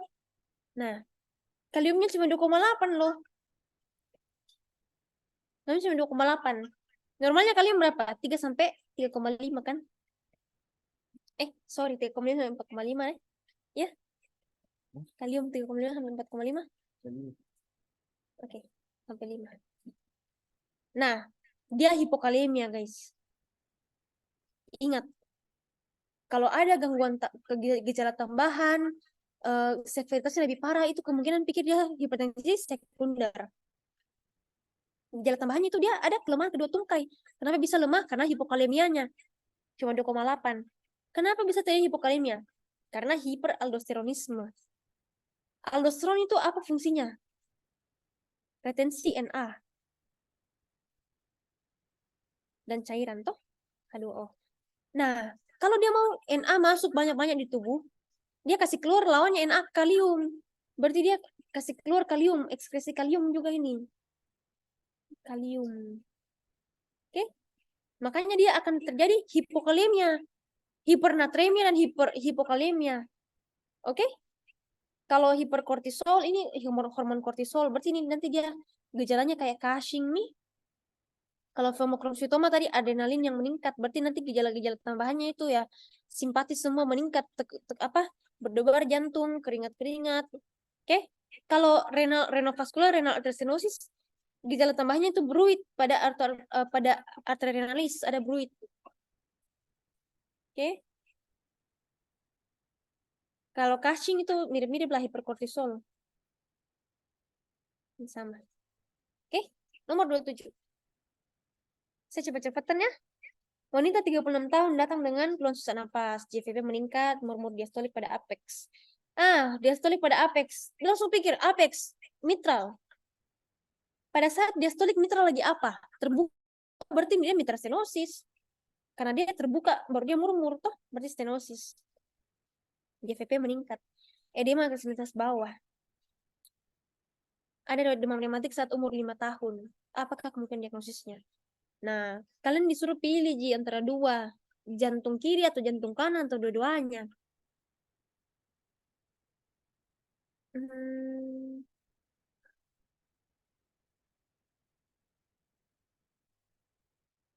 Tapi dia sudah sesak napas, weh. Bukan cuma kanan ini. Sesak napas ada. JVP meningkat. Edema ekstremitas bawah ada. Kalau saya rasa ini A jawabannya, nah. Dia gagal jantung kongestif dengan penyakit jantung rematik. Penyakit jantung rematik yang paling sering juga mitral stenosis. Menurutku ya. Sebenarnya sudah ditinggalkan itu istilah gagal jantung kongestif itu.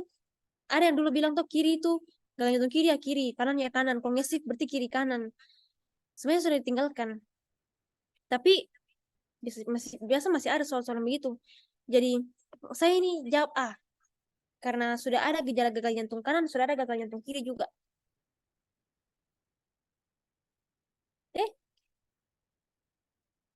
Next. 28. Dia datang dengan keluhan sesak napas. Jadi kalian sudah bisa lihat model soalnya. Kalau dia keluhannya sesak napas, kemungkinan gagal jantung atau penyakit katup jantung lah.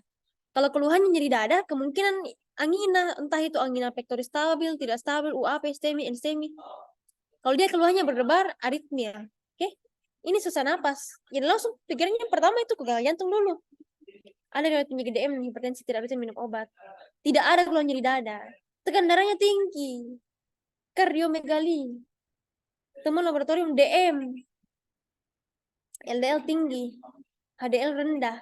Trigliserida tinggi sekali. Hipertrofi ventrikel kiri. CXR kardiomegali. Dan kongestif paru. Apakah kemungkinan diagnosisnya ini? Bukan infark miokard akut. Bukan angina. Dia tidak ada nyeri dada sama sekali. Gagal jantung dan ekokardiografi. Gold standar ala ekokardiografi. Nah, ini juga bukan. Oke. Gampang, jadi ini soal kayaknya Jelas sekali. Saya rasa bukan inframiokard akut. Inframiokard akut ya pasti ada gejalanya nyeri dada, menyala ke kiri, tidak membaik saat dengan istirahat, bla bla bla bla bla bla. Di EKG ada ST elevasi dan lain-lain. Pada pemeriksaan enzim ada troponin positif atau gimana. Ini tidak ada sama sekali. Ini semua gejala-gejala gagal jantung saja, sesak, hipertrofi ventrikel kiri, kardiomegali. Oke? 29. Saat terjadi shock oleh karena infark ventrikel kanan, tapi inisial apakah yang paling penting diberikan? Nah, ini jawabannya cairan, weh. Bukan intropik. Kalau kalian baca tata laksana shock kardiogenik itu, pasti pertama-tama kita kasih fluid challenge dulu tuh, untuk membedakan dia kardiogenik atau shock hipovolemik. Tapi ini dia infark ventrikel kanan. Dia itu beda, dia biasa beda sendiri sama yang lain. Kalau infark ventrikel kanan tidak boleh sama sekali kita kurangi preload, dia akan tambah parah. Misalnya, nah kalau misalnya kontraindikasi nitrat, sorry. Kalau terjadi infark di ventrikel kanan, kok tidak bisa kasih obat-obatan yang mengurangi preload. Contohnya apa? Diuretik, tidak boleh sama sekali. Nitrat, tidak boleh sama sekali.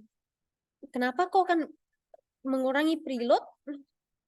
Menurun, berarti darah yang masuk ke ventrikel kanan menurun.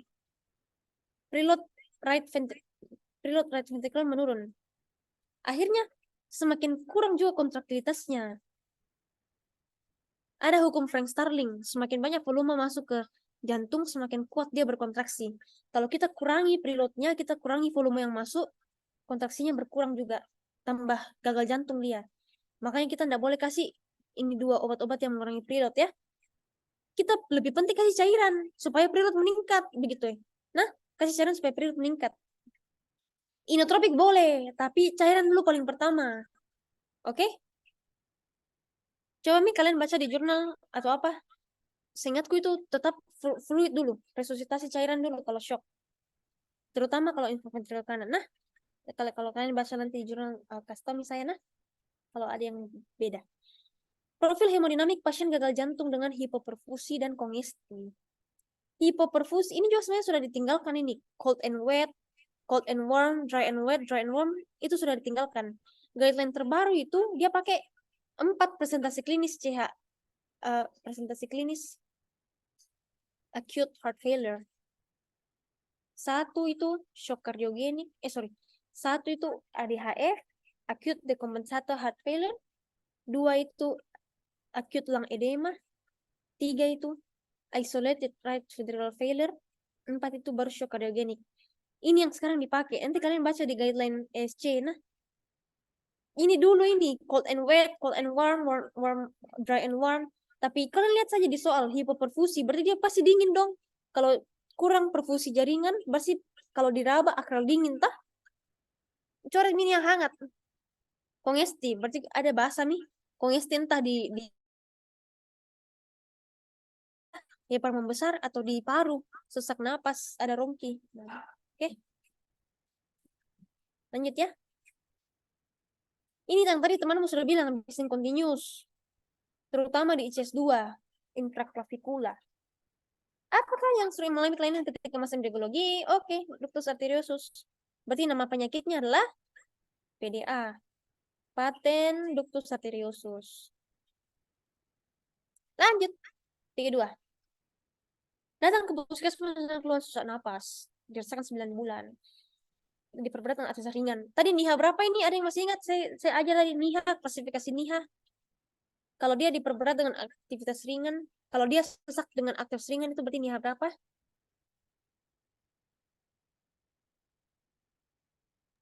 3, Kak. Ya, 3. Nah, kalau dia sesak pada saat istirahat, itu sudah 4. Paling parah. Nah, ternyata dia hipertensi tinggi sekali, rongki. Apakah mekanisme patofisiologi mendasari sesak napasnya?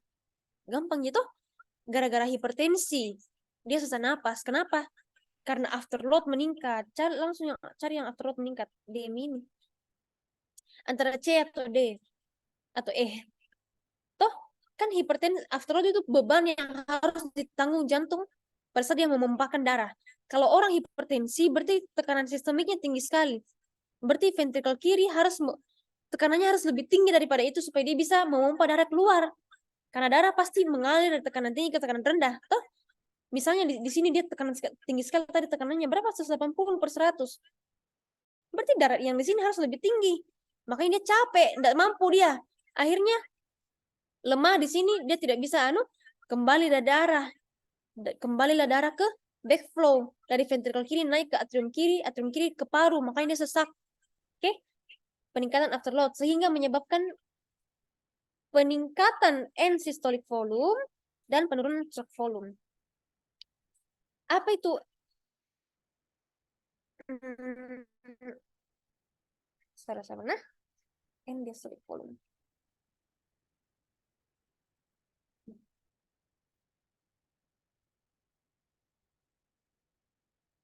Begini. End diastolic volume. Apa itu? Volume pada saat akhir diastol. Berarti volume paling banyaknya di jantung itu, karena volume paling banyaknya di ventrikel karena barusan diisi pada saat diastol kan dia diisi kan. Oke, berarti kalau end diastolic volume berarti volume pada saat akhir diastol, berarti paling full itu ventrikel lagi full banget. Nah, kalau dipompa berarti darah yang keluar itu apa namanya? Darah yang dipompa oleh jantung satu kali itu apa namanya? Stroke volume, Kak. Stroke volume, betul. End diastolic volume itu sama dengan stroke volume ditambah dengan, nah ingat, kalau dia dipompa, tidak semua darah yang dipompa keluar. Sorry. Tidak semua darah yang ada di dalam itu dipompa keluar. Jadi masih ada sisanya di dalam. Masih ada sisa di dalam ventrikel. Sisanya itu namanya end systolic volume. Nah, dia peningkatan afterload.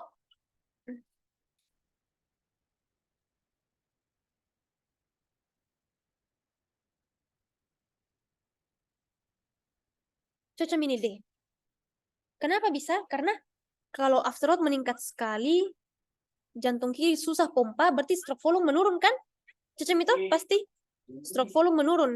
Karena sedikit saja darah yang dia bisa pompa keluar kok dong. Karena dia capek, sedikit saja darah yang dia bisa pompa keluar. Berarti pasti salah. Karena di situ bilang peningkatan stroke volume. Antara C atau D saja. Nah,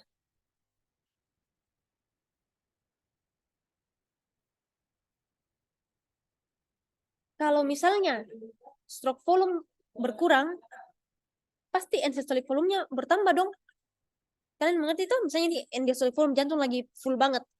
Dipompa stroke volume sedikit juga keluar. Berarti banyak sisanya di dalam. Berarti end systolic volume-nya meningkat. Nah, oke. Itu jadi ini adalah sorry. SP. Ini adalah stroke volume, inilah sisa darah yang tidak dipompa. Pasti dia meningkat kok dong. Karena sedikit yang dia bisa pompa tuh. Akhirnya gara-gara end systolic volume-nya meningkat, terjadi backflow ke paru, sesak napas. Oke. Sedikit lagi. 33. Langsung saja. Dia klasifikasi GNC7, tekan darahnya 175/102. Hipertensi grade berapa itu? Grade 2. Grade 2 itu lebih dari 160/90. Grade 3 itu kalau lebih 180 nih. Per 110. Per 100. Sorry. Ada yang mau tanyakan? Hai, kalian hafal saja ini. Grade 1 itu kalau lebih 140/90. Dan hipertensi kalau lebih dari 120/80 tapi kurang dari 140/90. Nah, next. Kombinasi terapi anti hipertensi yang tidak disarankan. Yang tidak disarankan itu berarti yang cara kerjanya sama. Ngapain kok kombinasikan dua yang cara kerjanya sama? Ini nih. Mirip-mirip walaupun beda golongan. Satu angiotensin converting enzyme inhibitor. Dia menghambat pembentukan angiotensin 1 menjadi angiotensin 2. Ini kan oleh A sini. dia hambat, angiotensin 2 tidak terbentuk. Angiotensin 2 kan yang punya semua efek-efek simpatis semua, simpatis meningkat, heart rate meningkat, tekanan darah meningkat, aldosteron keluar semuanya. Kalau ARB, angiotensin reseptor blocker, menghambat angiotensin 2 duduk di reseptornya. Oke, dia hambat. Jadi sama-sama nih, kalau dia angiotensin 2 walaupun dia terbentuk tapi dia tidak bisa duduk di reseptornya, berarti tidak bisa juga kerja. Sama-sama mekanisme. Jadi kalau kok kombinasikan dua, jangan, nanti dia efek sampingnya terasa. Efek samping ada nanti. Nah, mending dikombinasikan obat yang cara kerjanya berbeda. Oke. Yang sama juga cara kerjanya itu beta blocker dengan apa? Ada yang tahu? Yang mirip-mirip cara kerjanya beta blocker sama apa?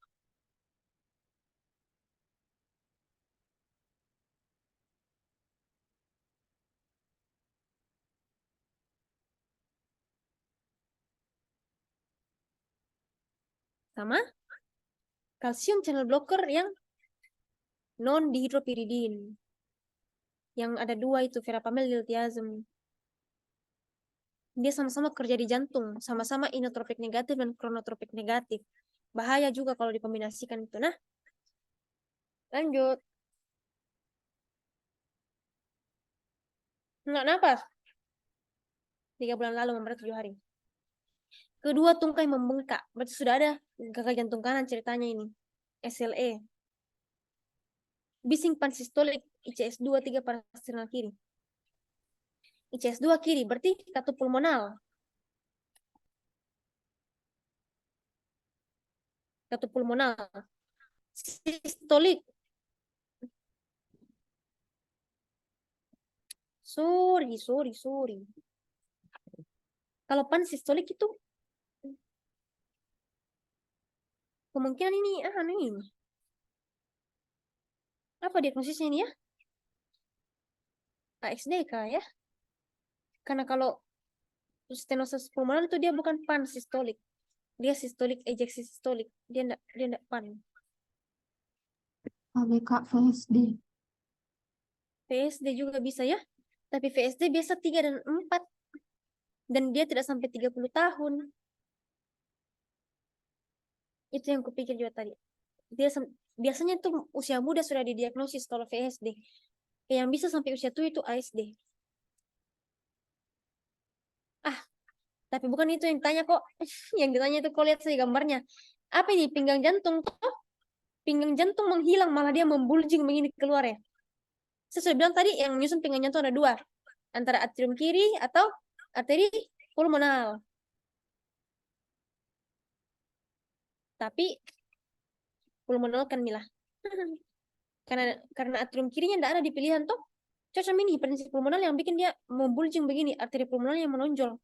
Kenapa? Karena ini juga ada komponen pulmonal mengeras.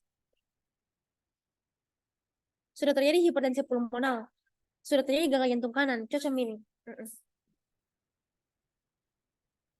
Oke deh. Lanjut ya. Ada yang mau ditanyakan dari 35 ini? Saya masih ragu diagnosisnya apa ini sebenarnya. Ragu. SLE. Apa di SLE hubungannya sama jantung?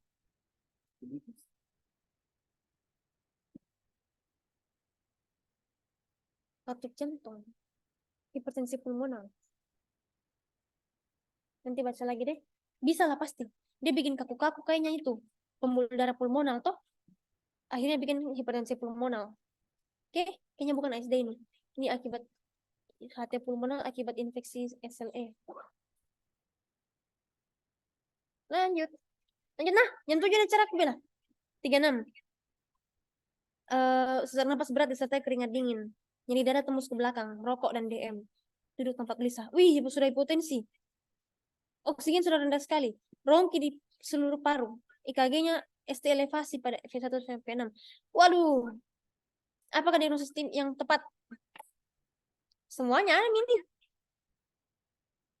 Edema paru jelas-jelas ada karena sesak napas dan kalau di foto semua putih-putih. Butterfly appearance toh kayak kupu-kupu atau bat wing appearance. Oke.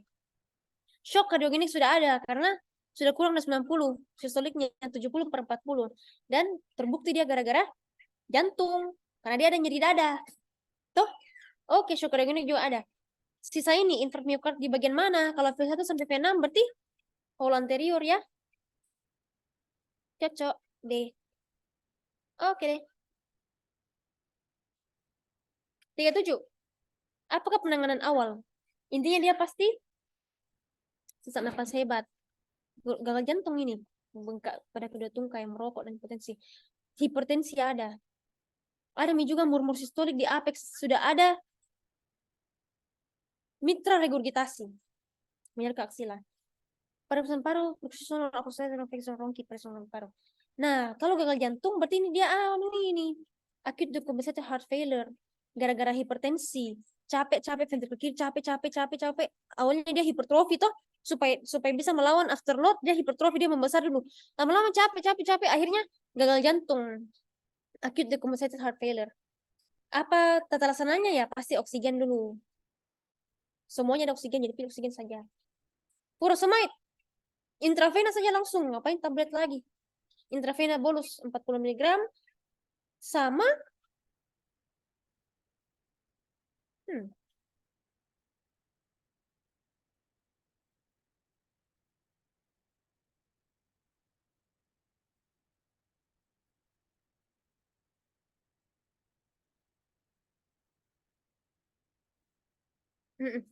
dia bilang penanganan awal toh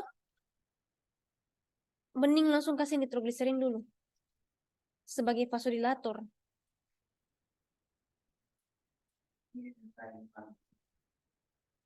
Nggak usah minum captopril, ini nanti pi. Penanganan awal mau dulu kita kasih ini vasodilator supaya tekanan darahnya juga berkurang. Karena tidak ada juga kontraindikasi toh. Tidak ada jika gagal jantung kanan kan. Kalau ada gagal jantung kanan itu baru tidak boleh ya. Pakai nitrat. Ini kiri gitu. Kalau saya cocok juga ini. Ini boleh tapi oh ini tablet. Sudah salah ini Salah ini karena dia tablet. Ini kurang nitrogliserinnya, ini kurang furosemide-nya, ini juga tablet cocok ini intravena. Nah, lanjut 38. Perempuan 35 tahun hamil. Merasa sesak cepat lelah. Tekanan darah normal, white fixed split. Kalau kau dengar white fixed split, langsung ASD. Oke? Langsung ASD. White fixed split. Saya sudah jelaskan tadi toh, S2 itu ada 2 komponen, aorta dan pulmonal. Kalau terjadi split, memang semua kita pasti terjadi split, namanya physiological splitting. Terjadi secara fisiologi normal. Tapi kalau orang ASD, lebar sekali ke splitnya. Ini S1 toh, ini S2, ini S1, S2-nya lebar sekali. Jadi kita bisa betul-betul dengar itu duk. Oke? Aorta sama pulmonalnya lebar sekali, itu namanya ASD. Cari sendiri nanti deh kenapa bisa white fixed split. Nah, tapi saya rasa tidak penting, jadi nice to know saja untuk kalian untuk ujian S1. Apakah struktur yang mengalami penutupan? Saya kurang setuju sama ini. Tidak ada jawaban benarnya ini harusnya.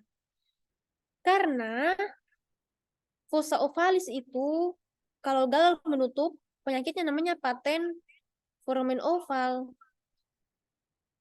Ini tidak sama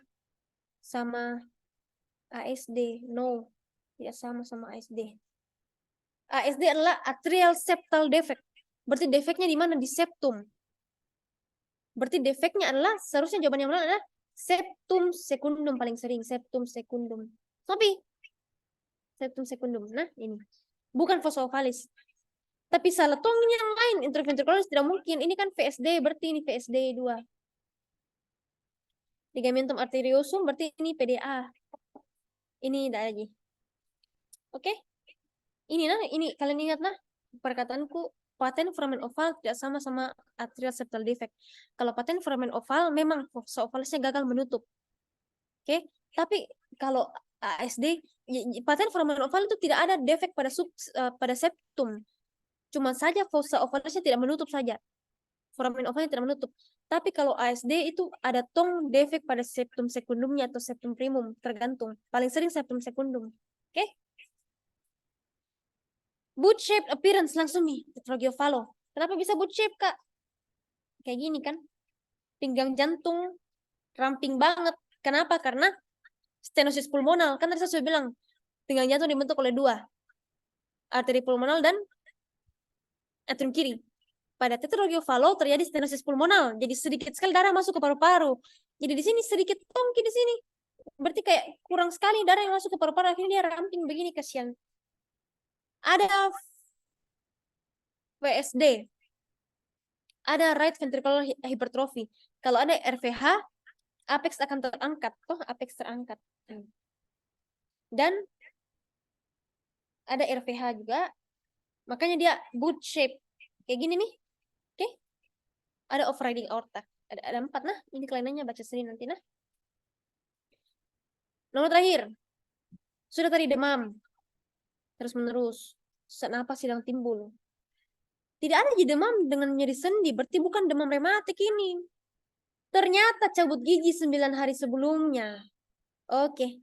Saya tanya dulu kalian terakhir. Apa etiologinya ini berarti? Ada yang masih ingat tadi yang jelaskan? Fokus viridans, Kak. Ya, oke deh. Selesai nih tentaranya kita. Semoga berguna ya. Ada yang kalian mau tanyakan dari 40 nomor ini, nanti saya kirimkan ke Floris.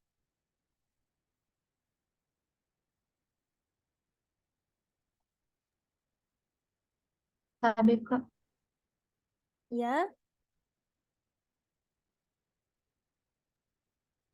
boleh bertanya, Kak, tapi mungkin agak tidak nyambung dengan soal-soal yang kita bahas. Cuman saya mau tanya untuk memperjelas aja, Kak, eh, kayak di algoritma itu, Kak, kapan kayak kita pakai kardioversi elektrik, farmakologi, terus kapan kita pakai defib, terus kapan kita pakai vagal manuver, karena ada itu biasa yang soal kayak tata laksana awal yang apa itu? yang diperlukan. Wih, sorry. Eh, Atau kau yang jeljar. Tidak kedengaran suaramu awal-awal, baru ini. oh enggak, Kak, ada itu soal saya pernah eh, maksudnya pernah Apa saya pertanyaannya? lihat-lihat kalau misal ada soal, Kak, itu biasa kayak tata laksana awalnya misalnya Sorry. kayak Sorry, tidak kedengaran. Kayaknya saya yang jeljar deh. Sorry, bisa ulang satu kali lagi nah. Maafkan, Kak. Kenapa tadi? ada soal toh, Kak, yang kayak tata laksana awalnya misalnya kayak VT yang pulseless, yang pulse, atau kayak VF, atau eh, itu ada kardioversi elektrik, farmakologi, kemudian ada defib, kemudian ada juga apa namanya vagal manuver. Nah, itu kapan-kapan saja, Kak, kayak tata laksana awalnya yang dipakai. Waduh, itu semua beda-beda. Weh. Beda-beda. Kalau kalian harus eh baca guideline-nya. Kalian ada itu guideline aritmia toh, guideline aritmia yang oleh AHA, American Heart Association. Kalau vagal manuver itu pertama-tama cuma bisa dipakai di SVT saja. Itu pun yang bedakan lagi stabil dan tidak stabil. Waduh, ini kayaknya agak lama kalau mau kujelaskan. Kau ingat saja ini kata-kata American Heart Association. Guideline untuk takikardia, guideline untuk bradikardia, guideline untuk cardiac arrest. Intinya, kalau misalnya dia sudah cardiac arrest tipe shockable, ada dua, itu kan ada shockable dan shockable. Shockable itu berarti yang VT pulseless sama VF. Tata laksananya berarti defibrilasi, tapi CPR dulu pertama, tapi habis itu defibrilasi. Nah, bukan lagi pakai kardioversi, tidak boleh lagi pakai kardioversi. Kardioversi itu berarti dia masih sinus. Kamu cuma mau kembalikan dia ke sinus. Kau cuma mau kembalikan fungsi SA node. Tapi kalau defibrilasi itu berarti sudah tidak ada kau tidak pusing lagi. Kau tidak pusing lagi. Kau mau kembalikan dia atau tidak. Defibrilasi itu pokoknya khusus untuk itu tadi. Dua. Shockable. Cardiac arrest yang shockable. VF dengan VT pulseless. Kardioversi itu tergantung lagi. Ada kardioversi farmakologi berarti cuma dikasih obat-obatan saja. CCB beta blocker digoxin Kalau kardioversi elektrik berarti yang pakai begini mirip sama defibrilasi, tapi itu yang tadi aku bilang. Kalau kardioversi itu dia mengembalikan saja ke sinus awal. Nah, kapan dipakai kardioversi? Intinya kalau dia stabil, obat-obatan saja dulu. tidak stabil, baru elektrik. Itu saja. Kapan dikatakan stabil atau tidak? Baca guideline. Ada itu. Waduh, saya kok lupa ya ininya. Singkatannya. Shock kardiogenik. Gimana? Dikatakan tidak stabil kalau alternatif status shock kardiogenik.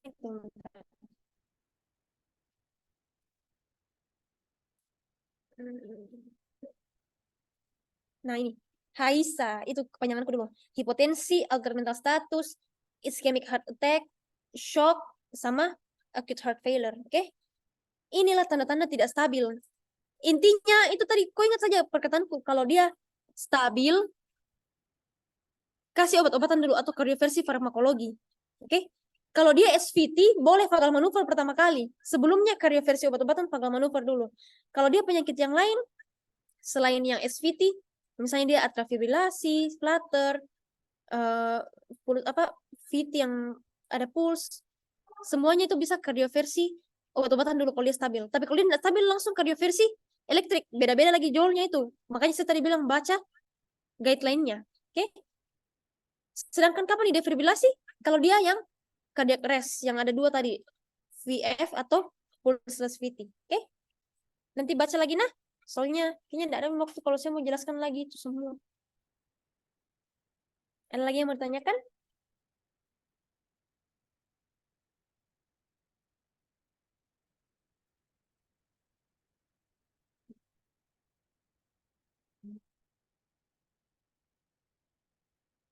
Ada lagi? Kalau tidak ada, tutup Mina. Ini Fatimah. Baik, apabila dari teman-teman sudah tidak ada yang bertanya, kami cukupkan untuk tenteran hari ini. Sebelumnya kami ucapkan terima kasih atas kesediaan Kak Karen untuk meluangkan waktunya untuk mengajarkan kami ilmu yang sangat luar biasa ini. Semoga apa yang diajarkan tadi dapat bermanfaat untuk kedepannya, Kak. Jadi mungkin sekian. Wabillahi taufiq wal hidayah. Wassalamualaikum warahmatullahi wabarakatuh. Oke, terima kasih semua ya. Good luck ujiannya. Terima kasih, Kak.